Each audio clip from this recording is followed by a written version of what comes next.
December 27, 2004. On that day, our solar system was hit by a very intense flash of energy. 50,000 light years away, at the origin of this fantastic lightning bolt, astronomers detect a strange object, a magnetar. In other words, a star that collapsed on itself with an incredible magnetic field. If it had been only 10,000 light years away from the Earth, the magnetar's rays would have blown away our atmosphere in a dozen seconds.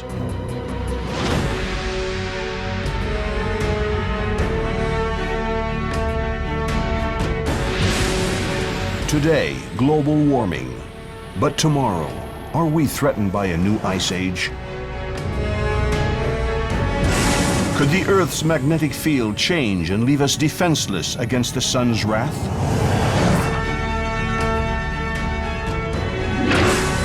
What is the secret behind the mass extinctions which wiped out the vast majority of life on Earth at least 5 times? Could Apophis, that little asteroid, hit our planet in 2036?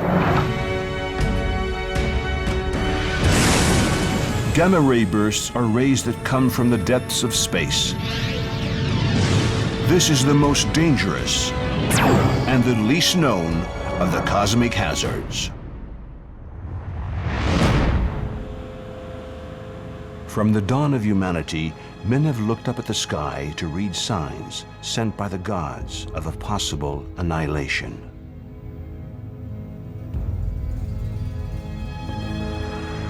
But they were far from having the slightest idea that our planet, the Earth, isn't alone in its corner of the universe, and that it interacts with the whole cosmos.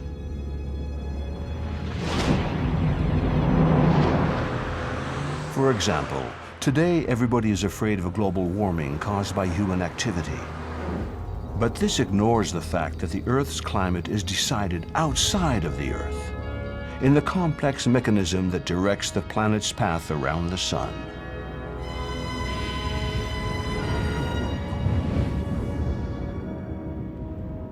The result? It's almost certain that in the future we will have to face a new ice age.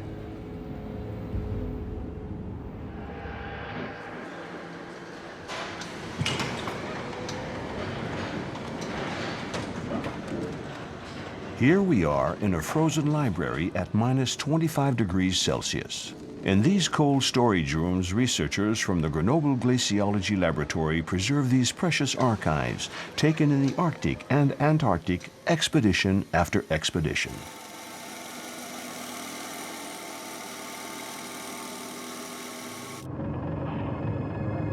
The concept is very simple. The deeper we dig, the deeper we go into the past. The drilling tool is equipped with a knife which drills the ice, and the shavings are evacuated by an endless screw. After weeks of drilling, we reach depths of over 3,000 meters and go back to over 250,000 years into the past.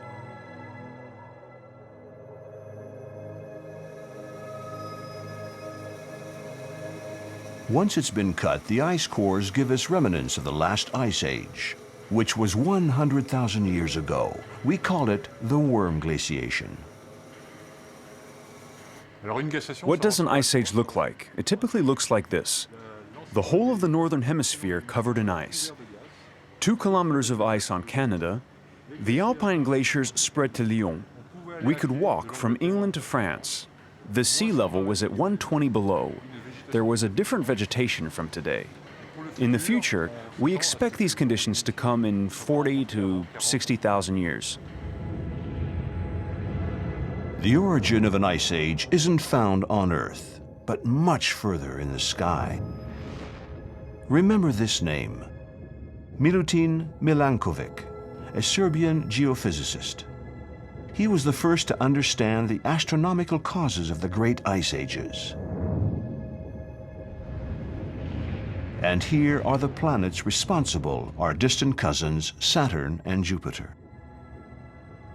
These 2 planets are so big that their mass periodically deforms the Earth's orbit, making it more elliptic.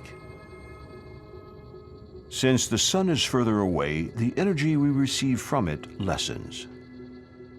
The evolution of the Earth's orbit around the sun causes the quantity of energy received at the surface of the planet to change with time.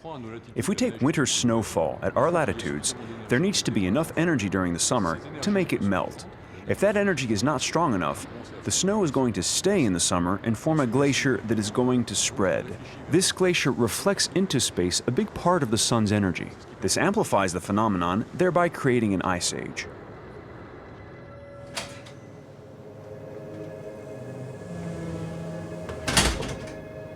And yet, the astronomical causes are not enough to start an ice age.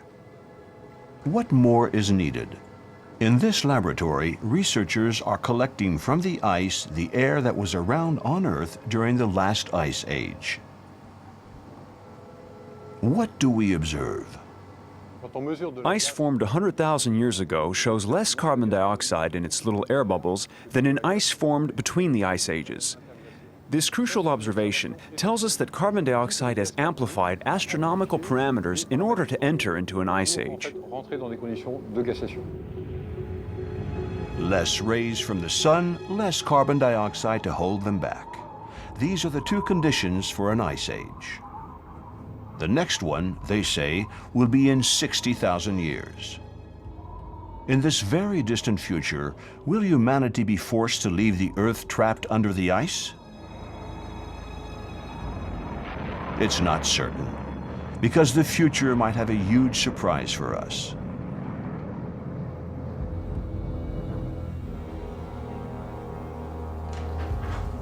We're at the Atomic Energy Commission in Saclay, France, and this is Gilles Ramstein, paleoclimatologist.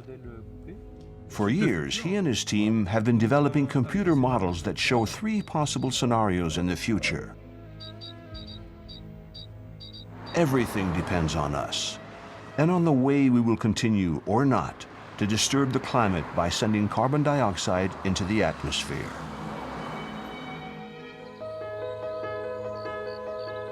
To begin with, the first scenario is, of course, utopic.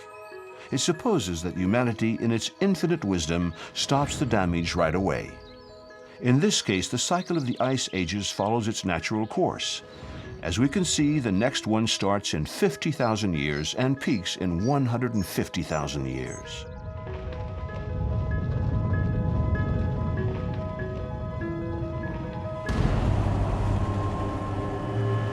The second scenario, which is more realistic, imagines an important disturbance in the climate, but not a massive one. First observation. The Greenland ice sheet doesn't fare well in this situation, and a big part of it melts. So we wait, time goes by, and we notice that nothing happens at 50,000 years. We should have an ice age, but absolutely nothing. At 150,000, we should be at the peak of the ice age, but still nothing. And we have to wait 220,000 years for glaciation to start, and to expand until it reaches its peak, 100,000 years later. Finally, the third scenario. Man doesn't make any efforts to limit carbon dioxide sent into the atmosphere.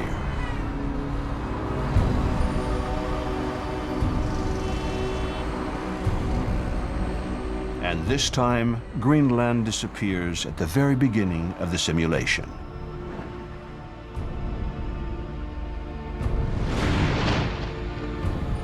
And more extraordinary in this simulation is that there isn't a glaciation at 500,000 years, nothing at 150,000 years, nothing at 220,000, and nothing at 300,000 years. That's right. The same reasons that caused global warming might avoid the next ice age. So we're not sure what to think of it. Should we be worried or happy? After all, it seems like good news. It's probably good news for people living 300,000 years from now. But to get there, we would have to disturb the environmental system so much with a planet of 7 billion people, we would go through hell now for happiness in 300,000 years. I don't think it's the right choice.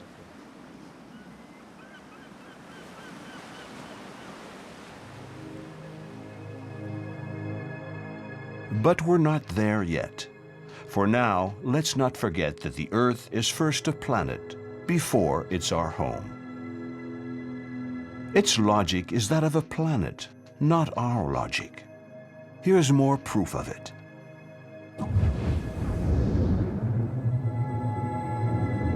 Let's imagine that the Earth is locked up in a cocoon. Since it's transparent, the cocoon lets sunlight in, but it's resistant enough to act as a shield. It would protect life by pushing away cosmic rays and deadly particles that hit our planet during solar eruptions. Well, this invisible shield exists. It's the Earth's magnetic field. Without it, life on our planet would suffer irreversible damages. For example, on March 13, 1989, an incredible solar explosion short-circuited Quebec's power plants and sent the country into darkness. Imagine the damage if the magnetic shield didn't exist.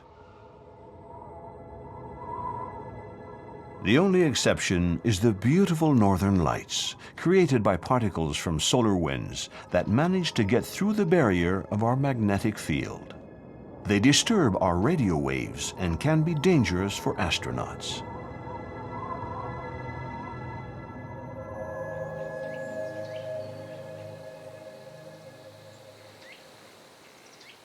Now we're in the middle of a forest in the region of Orléans, France. Here, far from the disturbances of the city, very precise instruments called magnetometers constantly monitor the Earth's magnetic field.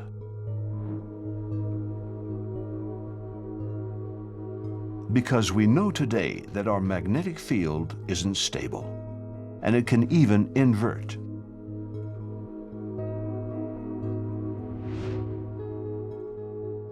These are two basalt fragments.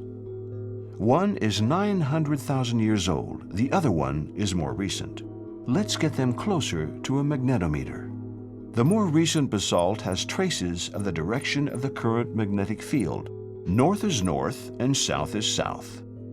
But for the second one, it's the other way around. North is south and south is north. And now, look at the core of this rock. Like ice cores, it tells, in its own way, a part of Earth's history. In this graph, we see that one of the main characteristics of the magnetic field is to invert.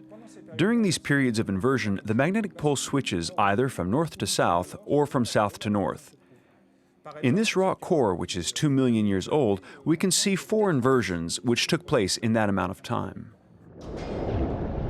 To understand why the Earth's magnetic field inverts, you have to understand where it's formed. Let's go to the center of the Earth. Let's imagine that we can pierce the Earth's surface and dive into the depths of our world. First, we go through the crust, which is about 40 kilometers thick.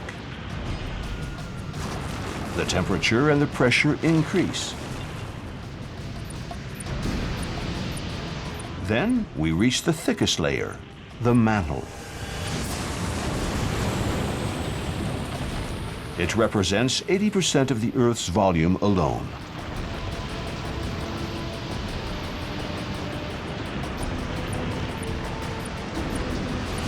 Soon, the mantle changes into a gooey and burning paste. This is the lower mantle, which is 2,000 kilometers thick.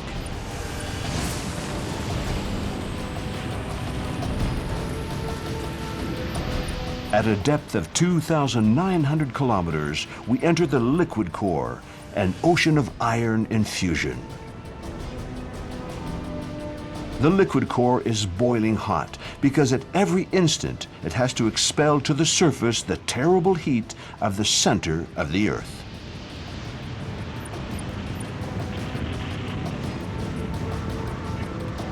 And finally, the very center is solid, paradoxically. It's the seed, a ball of iron with a 1,200 kilometer radius. It's all here. According to geophysicists, turbulences of the liquid iron core generate the Earth's magnetic field like a giant dynamo. And we're going to prove it, thanks to this experiment done at the Atomic Center in Cadarache, France. Here, researchers are simulating the conditions at the center of the globe. The experiment is starting. The engines are on at a speed of 1,500 rounds per minute. This cistern fuels a cylindrical vat in liquid sodium, the equivalent of the liquid iron core at the center of the Earth. To recreate the incessant movements that agitate the core, we use two turbines which turn in opposite directions with the power of a race car. The speed continues to increase. They're now making an awful racket. And soon, a magnetic field appears. Okay, it's good. It is stabilized. It's starting. As you can see, the magnetic field is increasing. Slowly. It's very fluctuating, of course, because the movements of the fluid are chaotic in this experiment. There, it's off. It has a fluctuating average, but nevertheless a north-south direction. Both directions are possible, but in this case, it decided to go north-south. North-south, just like on Earth today. The liquid sodium's agitation created a magnetic field by a dynamo effect. But if we continue the experiment, the magnetic field ends up inverting. There, it just went into the south-north polarity, where it's going to stay for an unpredictable amount of time. Notice that before it goes back to a north-south polarity, it becomes very weak before increasing again on the other side. Why do inversions take place? Well, we don't know. The magnetic field has two states which are both equally probable, and the system can choose, because of its spontaneous fluctuations, if it wants to be in a south-north state or a north-south state for an unpredictable amount of time, and it can wait for the next inversion for an unpredictable amount of time as well. At the moment of the inversion, the magnetic field's value is close to zero. Should we be worried about this? Yes and no. What I demonstrated here is simply the main dipole component of the Earth's magnetic field. There are secondary components, and during an inversion, these secondary components are probably preserved and even enhanced, which has allowed people to think that the magnetosphere continues to exist during an inversion and continues to protect people. In short terms, our magnetic protection never disappears. Yet, these periodical fluctuations must certainly have consequences. But which ones? This is the Magnetic Observatory in Saint-Maur-des-Fosse, France, which moved out of Paris in 1901 because of the electromagnetic disturbances caused by the arrival of the tramway. From then on, researchers have been measuring the short-term variations of the magnetic field on archaeological relics. And what they found is surprising. We found some very astonishing relationships between the variations of the intensity of the Earth's magnetic field and certain events in the history of human civilizations. This isn't a direct relation, it's an indirect relation. The link between the Earth's magnetic field and the history of the civilizations is the climate. For example, this is a fragment that carries the trace of one of our geomagnetic events. It is the fragment of a pavement tile which dates back to the 14th century. And the 14th century is the beginning of the Little Ice Age which lasted until the middle of the 19th century. So here, it's an exceptional geomagnetic and climatic event that happened in the last millennium. These are bricks that carry the trace of another geomagnetic event that dates back to the 8th century AD. It was marked by a drought in Central America. According to certain archaeologists, this period of drought caused the fall of the Maya civilization.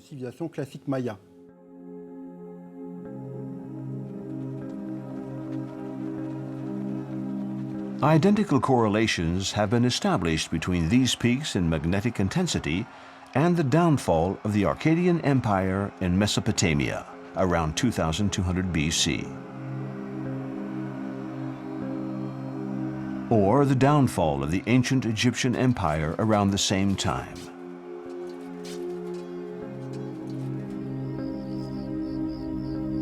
In a more distant past, 40,000 years ago, the fluctuations of the Earth's magnetic field may allow us to answer an enigmatic question. 40,000 years ago, the intensity of the field lowered considerably, so the magnetic field wasn't protecting us like it usually does. It is outstanding because at this same period, 40,000 years ago, the Neanderthal man disappeared. This disappearance still hasn't been explained. This magnetic field hypothesis stays plausible because we can assume that when our magnetic field is very weak, the ozone layer, which protects us, diminishes considerably. So we can imagine that the important penetration of ultraviolet rays affected Neanderthal man greatly and caused his extinction.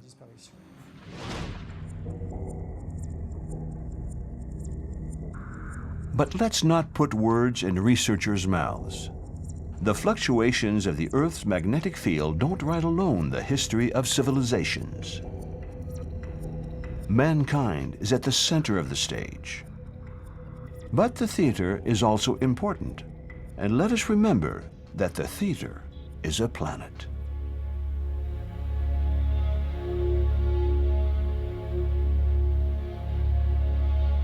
The Earth, seen from space, is radiantly beautiful, like a jewel. The deep blue of the oceans and the thick endlessness of the clouds. It's certainly beautiful, but there's also something that makes it dangerous. Its insides are on fire. Thousands of degrees of infernal heat that has to be expelled periodically by any way possible, unfortunately for the miserable creatures crawling at its surface. For the past few dozen years, geologists have been discovering the devastating power of a giant volcanism, which they call hotspot volcanism. These are eruptions that come up from the very hot regions of the Earth's mantle like a huge blowtorch.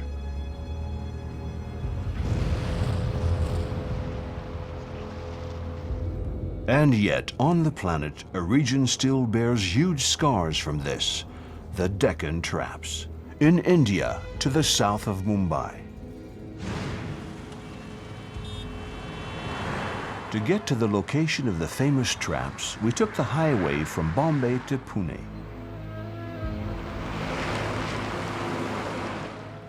Then we took the byroads to get to the Mahabaleshwar Plateau at 1,500 meters in altitude.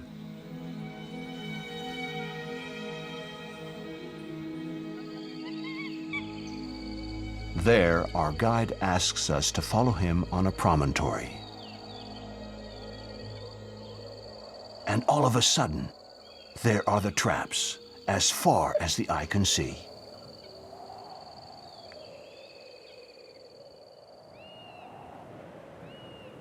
In Swedish, the word trap means stairs.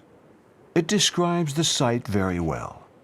These mountains look like stairs, but giant stairs. It's piled up lava, the product of a series of gigantic eruptions 60 to 70 million years ago. And we knew this because this is why we came here. But what a shock when you're in front of it. 2,400 kilometers of lava pile up above the ground on a surface of 500,000 square kilometers, the size of France. Obviously, hotspot volcanism isn't an ordinary kind of volcanism.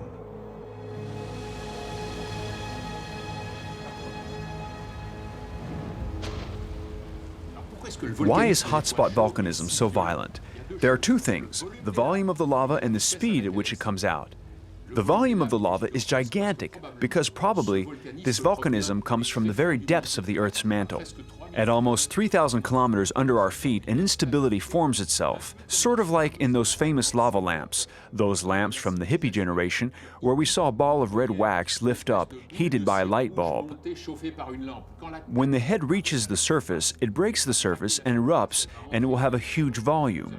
But the question is, in how much time? The more our work has progressed, the more we realize the lava flow arrives in a very short amount of time, injecting a horrible amount of carbon dioxide and especially sulfur dioxide, which created acid wells, a winter, and then a period of warming.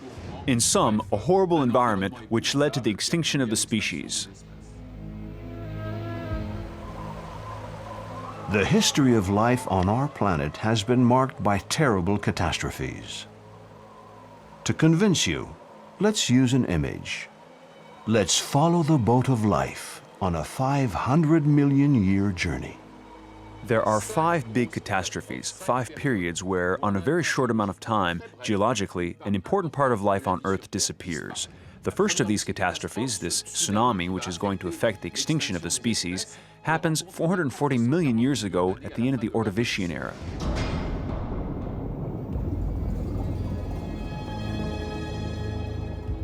Life starts again, and another one hits us in the face 360 million years ago during the Devonian era.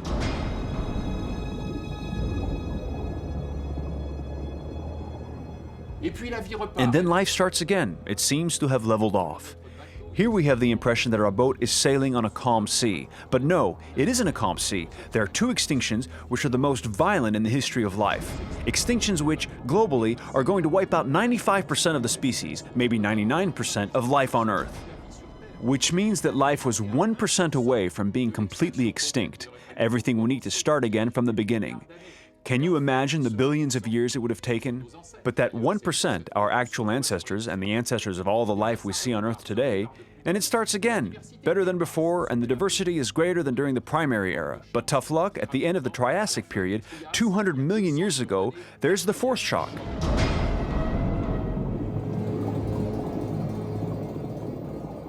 But it starts again, and it goes even higher. And as we are developing fantastically, the 5th extinction arrives, the one everyone knows, the end of the dinosaurs. 65 million years ago, the extinction at the end of the Cretaceous.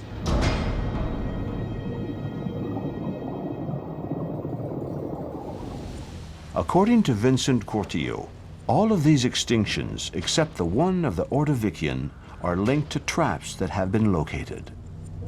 In particular, the famous extinctions of the dinosaurs 65 million years ago was caused by the giant volcanism of the Deccan and the impact of a huge asteroid in the Gulf of Mexico. I don't have any more doubts that the impact took place, but it only added something worse.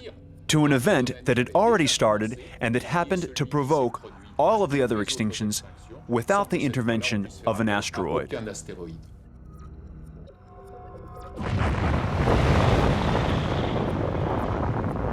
And every time, life came out transformed and shaken by these huge extinctions. Nothing will be the same. Which leads us to the question, when will the next trap be? I can start by scaring you, and this is what I'm going to say to scare you. We calculated the average time between 2 traps. There's a whole series. I only spoke about the most important ones. But there's a lot more. There have been about 12 of them in the past 500 million years. On average, there's one every 30 million years. And when was the last big one? The last big one was the Ethiopian traps. It's the plateau on which the capital was built, Addis Ababa. How old is that trap? It's 30 million years old. The last big trap was 30 million years ago. There's one every 30 million years. The next one might be tomorrow. Tomorrow with a margin that can cover millions of years. When something will rise from the depths of the planets, it will probably rise at the speed of a few dozen centimeters a year. It will probably cause a bunch of seismic and volcanic activities that we will probably see 1 million years in advance. So we have the entire lifespan of the human race to see the next one coming.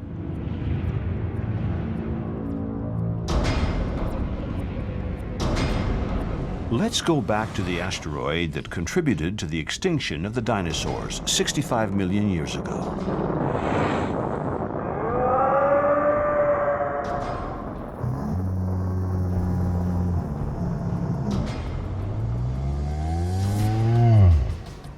Today, astronomers have identified the one responsible.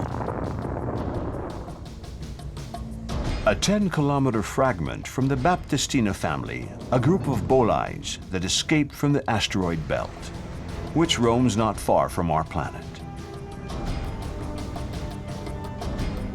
The question is, could this catastrophe happen again tomorrow or after tomorrow?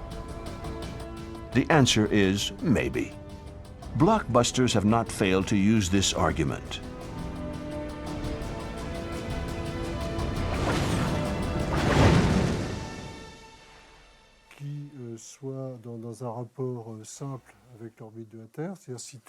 Jean-Yves Prado, an engineer at the Space Center in France, contributes to the work of several international organizations which study near-Earth asteroids, meaning asteroids that are likely to cross the Earth's orbit.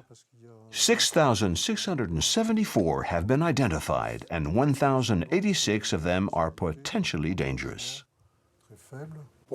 To be a threat to the planet, the asteroid has to be bigger than 1 kilometer in diameter. There are 1,000 that have been discovered, and none are on an impact trajectory.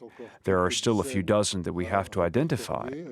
We're hoping that in those few dozens, there are none that are on an impact trajectory as well. A planetary catastrophe seems out of the question for now, but the risk of an impact with a smaller object still exists. In December 2004, a 270-meter-long asteroid named Apophis worried specialists who feared a collision with the Earth in 2029. But the following year, the alarm was lifted.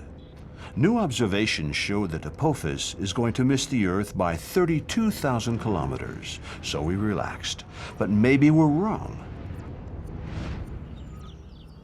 We're now in Nice, France, at the French Riviera Observatory, and here is Patrick Michel, one of the best specialists on asteroids in Europe. He will explain to us how we missed a small detail when we believed that Apophis wouldn't hit us in 2029. This is the small detail. It's called a keyhole. Here I drew the Earth with the Moon here. Apophis is going to pass less than 32 kilometers away. The distance from the Earth to the Moon is 400,000 kilometers. And the small detail that we're forgetting is that there is a little zone of uncertainty, 600 meters wide, which Apophis might go through. And if Apophis goes through it, it will crash into the Earth in 2036. Otherwise, it will miss the Earth by several million kilometers. The problem is, to predict if it's going to go through this tiny zone, we would have to factor in elements that we do not know how to calculate yet. Thus, the uncertainty. Let's imagine the worst-case scenario. What would be the consequences of an impact with Apophis? They would be terrible. By traveling through the atmosphere, the asteroid would be heated at 1,600 degrees Celsius. The impact would radiate an energy that is 34,000 times more powerful than the atomic bomb that was sent on Hiroshima. Today, NASA considers that the chances of getting hit in 2036 are 1 against 135,000. This is reassuring, but in the case of danger, what could we do? The first solution is to pulverize the bolide. Of course, it seems like an effective method, but it's risky because of pieces that might fall to Earth. It is risky, in fact. It is not the right solution at all, because when you blow up an object, you don't know in how many fragments it will end up. You can get very big fragments, which will fall on the Earth anyway, so that's not a solution. Or maybe thousands of very small fragments, which will also reach the Earth and spread out, so that it's not the right solution either. For most astronomers, driving the bolide off its course seems like the most reasonable solution. In 2005, NASA tried shooting an object at a little comet named Tempel 1. This technique could drive an asteroid the size of Apophis off its course. But there's yet another method. The other solution is what we call the gravity tractor. The idea is to put a satellite next to the asteroid, and the mass of the satellite is going to attract the asteroid. That way we can drive it off its course and avoid a crash. The prize for imagination goes to this procedure, which consists of sending a giant umbrella to the asteroid. The method we could use is to cancel out one of the natural effects that takes hold of the asteroid. The surface facing the Sun is heated by the Sun. This phenomenon creates a little force which contributes to the attraction between the planets and the asteroid. So if we cancel out this force, we change the trajectory. It is a very weak effect, but if we drag it out over several years, we can deviate it by several hundreds of kilometers. So if it originally had an impact trajectory, this can change things entirely. Let's not cry wolf, but let's keep it in mind. This is why the International Society of Astronautics has had the idea that a line of permanent observatories to watch asteroids should be built. The important thing is to see them coming from far away. There is yet another danger, another cosmic event which could have disastrous consequences if it touched the Earth. It's what astronomers call gamma-ray bursts. First, we would see a big star shining in the middle of the day. In the next second, the entire sky would become white, burnt by gamma rays, which are high in energy and deadly. And the ending would be tragic. To look into this, we went to Washington, D.C. This is the Goddard Space Flight Center, only 50 kilometers away from the capital. One of NASA's many research centers. The team you see here work constantly on the data sent by SWIFT, a space telescope which hunts for those mysterious gamma-ray bursts. As a matter of fact, here's one now. Well, about 3 hours ago, just before you arrived, we had a gamma-ray burst detected by SWIFT. And here on the screen is the image from this burst. It's just 3 hours old. And we detect about 2 per week. We don't know yet the distance to this one. We don't know the energy, but we will find out over the next few days. And about 100 times a year, we have such a discovery. So, the sky is constantly bombarded by gamma-ray bursts, and some of them are real monsters. This is one of the most famous gamma-ray bursts of all history. It's 080319b. And it was so bright that you could see it with your naked eye without any telescope. And yet it was 7.5 billion light years away. So it was halfway to the edge of the universe.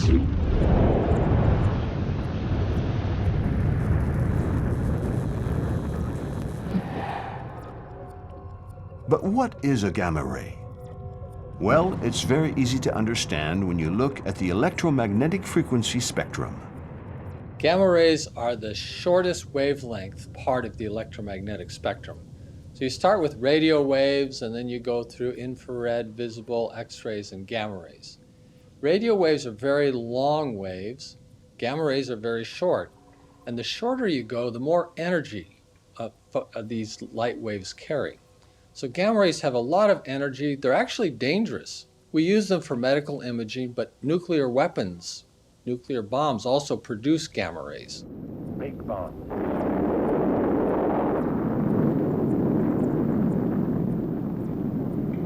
Gamma-ray bursts were discovered accidentally during the Cold War. At the time, they thought they were Soviet atomic explosions. Then they understood that they were coming from much further away, from the depths of outer space. Some imaginative astronomers believed that a kind of interstellar war was going on. This was at the same time that the famous Star Wars saga was released, of course. Today, we know that gamma-ray bursts are caused by exploding stars. Some are short, lasting only fractions of a second. The short bursts, we believe, are caused by massive stars that are orbiting each other. Actually, they're compact neutron stars. And as they orbit each other, they lose energy in their orbit. Eventually, they collapse, they coalesce in a fiery explosion. When these stars hit each other, they produce instantaneously a black hole. And then there's gas that's left over falling onto this black hole that produces the gamma ray burst.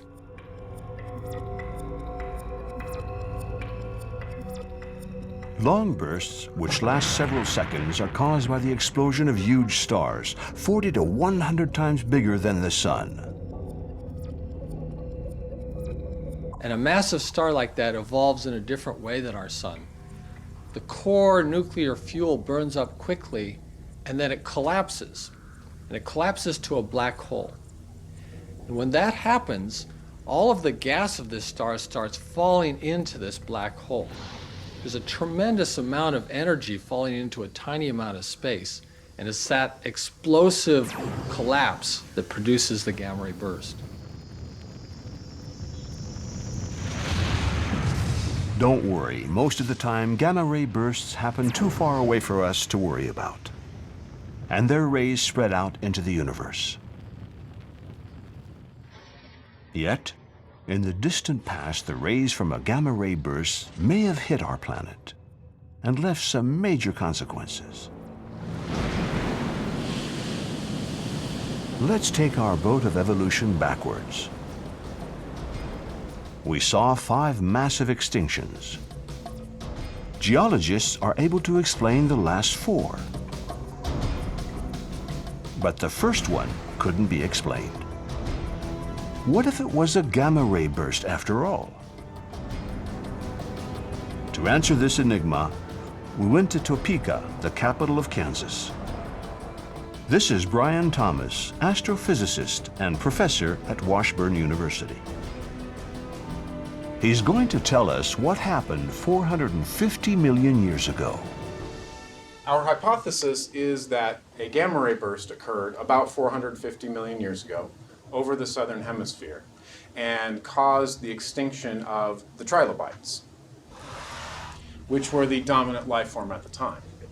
Our evidence for this is primarily that organisms, trilobites, that lived at the bottom of the ocean were more likely to survive past this time period, whereas those that lived at the top of the water were more likely to go extinct. This fits very well with a radiation event. Those at the bottom are protected by the water above them. Those at the top are not protected. Thanks to the SWIFT satellite, we now know that gamma ray bursts come from everywhere in the universe. So, could the catastrophe of yesterday hit us tomorrow? And how can we evaluate this threat? It depends entirely on the distance to the gamma ray burst and if the gamma ray burst has its beam of gamma rays aimed in our direction. The safety distance within which it becomes a real threat is about 6,000 light years. In other words, if the gamma ray burst takes place less than 60 million billion kilometers away from the Earth, then it will certainly be a catastrophe. And in this case, what would be the scenario? First act, the flash. But what happens next? The next thing is that the gamma rays would change the chemistry of the upper atmosphere and cause the ozone layer around our Earth to be depleted or to go away completely. That allows ultraviolet light to come down to the surface and would kill organisms on the surface.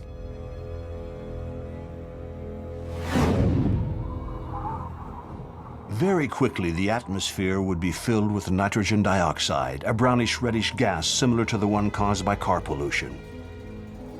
The atmosphere would become darker than we see it today because nitrogen dioxide is produced. And this is a gas that absorbs visible light and looks very brown. If you've ever stood in downtown Los Angeles and couldn't see the mountains even a few kilometers away, that's because primarily of nitrogen dioxide. It absorbs that light and makes the atmosphere dark. But the worst is yet to come. The gamma rays would cause what the military call an EMI, an electromagnetic impulse. which would destroy every electronic circuit in an instant. Our civilization, which is based on electronics, would crumble. This is William Forstchen, science fiction author and professor of military history in North Carolina.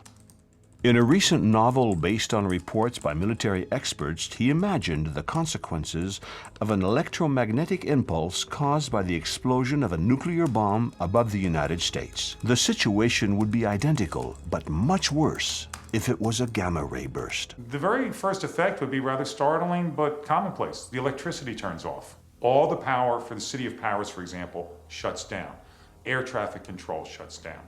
Airplanes in the air will start falling from the sky. Hospitals and nursing homes, retirement homes, the power goes off. All the machinery that keeps our elderly alive goes off.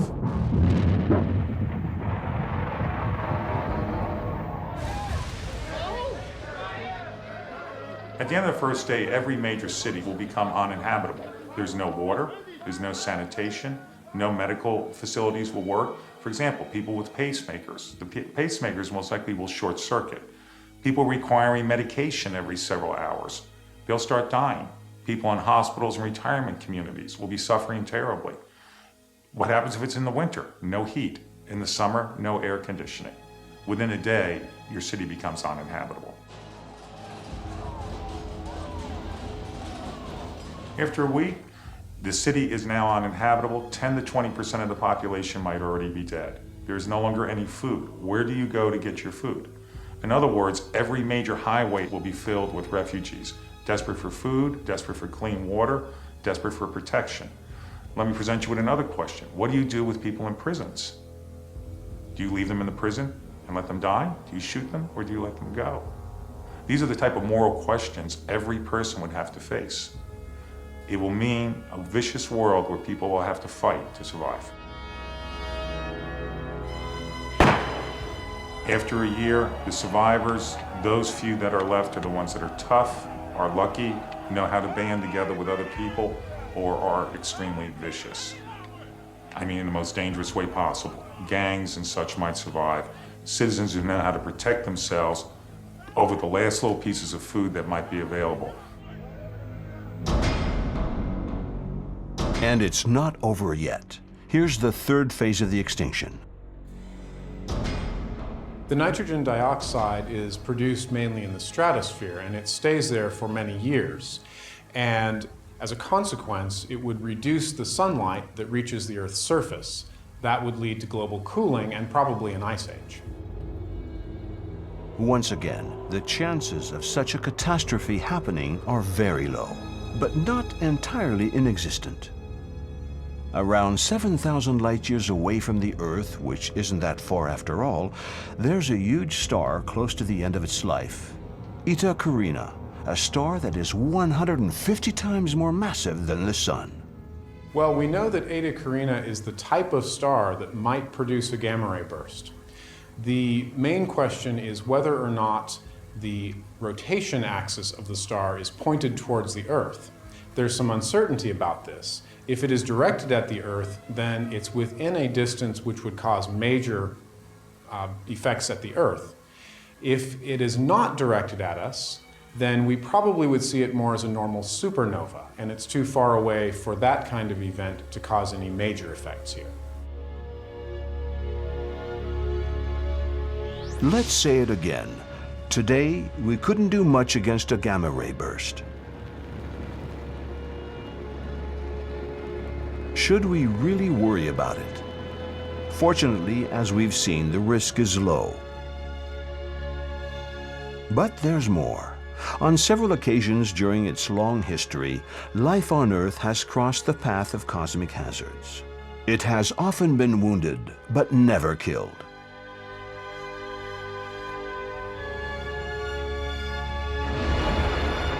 Cosmic hazards are not only destructive, they also create.